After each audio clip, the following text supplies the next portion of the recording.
Hi, everyone. It's Linda Michelle. Oscar week, and we have seen a bunch of the nominated movies this week in preparation. A lot of these movies have not been in our theater previously and have just been brought back this week to run them all through once. This movie is called I'm Still Here. Do you want to give a little bit of the story? Let you start this one. All right. This is the story. It takes place in Brazil. It starts in Rio de Janeiro. I think it was 1971. Yeah. And it is the story of a ex-congressman, Rubens, and I'm going to have trouble pronouncing this last name, Paiva, something like that.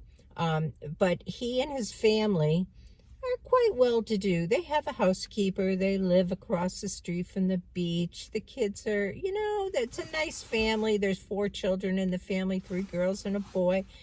And they are all just living life and living it to its finest when there's an announcement that the Swiss ambassador has been kidnapped. And that set off a bunch of different events. Kind of political. Yeah, there was some political upheaval going on. The army took over control of the country, and Rubens, as the congressman, was friends with some other people and doing things to help the expatriates. Part of it was that he was removed from office like 6 years ago, so he wasn't congressman at that point, but he was targeted because that's how I said. I think they were targeted because they were trying to help out the expatriates. Well, yeah, but he was previously knew some of these people, I think. And his job in that circle of friends who were helping out was to, and you could see this every now and then when he would go to his office or take a phone call or something at the start of the movie, he was relaying correspondence from families to other family members who didn't have access, just communicating, providing communication. And each of their friends had a different role. When all of a sudden, his family's put under surveillance. Yes. Totally surveillance. They took him into custody, into jail. Then they took his wife to be questioned. They took one of the eldest daughters to be questioned. And so they started living this kind of life of fear and not knowing. And the wife... they released her from prison after, I think, about 2 weeks. It was a little bit, I think they held her for 2 weeks. And in that 2 weeks, I mean, she really suffered. She was like living on the floor of a cell. Oh, it was horrible. How she was treated was horrible. The daughter they released after 24 hours.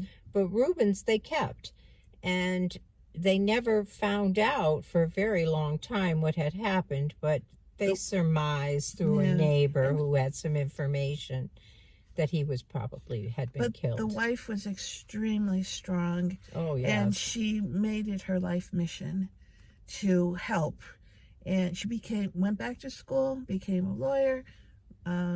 And fought for rights. Civil rights at that point. To her entire life. That was what she did. What an amazing mother she was. Yeah. That is what caught my attention, was how she knew what she had to do. I mean, she did not let her kids talk her out of what needed to be taken care of. Like, she did what she needed to do for her family.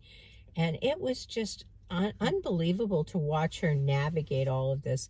And it wasn't until 20 years later that she got the official death certificate that he had passed away. When the country had settled down and was back, to some she lived a long life.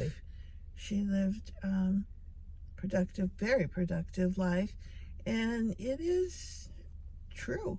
Yeah. basically Yeah, this true. is a story, a true Yeah. story written by, this is based on the Her- book written by their son, Marcellus, Yeah. who, you know, was somewhere in the time, in the last 20 years of his life, had an accident and was confined to a wheelchair. At that point, he wasn't as a child. So he released this story, and I yeah. think that's probably how it got picked up and became a movie Yeah. at some point. Yeah. Because it was a really, it was a good story. Now, the entire movie is in Portuguese, so it is completely captioned.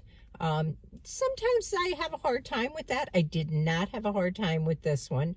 For some reason, it was easy to read the captions and move on. They weren't like these long stories. They were just, you know, kind of give you a quick insight into what was happening. And so I had no problem following it with the captions. No, and it was, no, it was kind of okay. How would you rate it? I am going to give this one, oh, it's so hard. I'm going to go with the 7 for this one. Okay, I would give this one an 8. Yeah, that was my thought. Yeah. I really did like this one. I liked it. I did. I liked it a lot. I enjoyed it. But there were some missing pieces for me that I wish were a little bit more connected, the way the movie moved around. But other than that, it was a good story and easy to follow. Even without the pieces I thought were missing, it was still a very connected story. It was easy to follow. It really was, even though it was completely in Portuguese. Was it Portuguese? I wasn't sure if it was, since it was Brazil. So that's our next movie review. We still have a few more. We'll be back with another one in just a few minutes. Stay tuned. All right. Bye. Bye.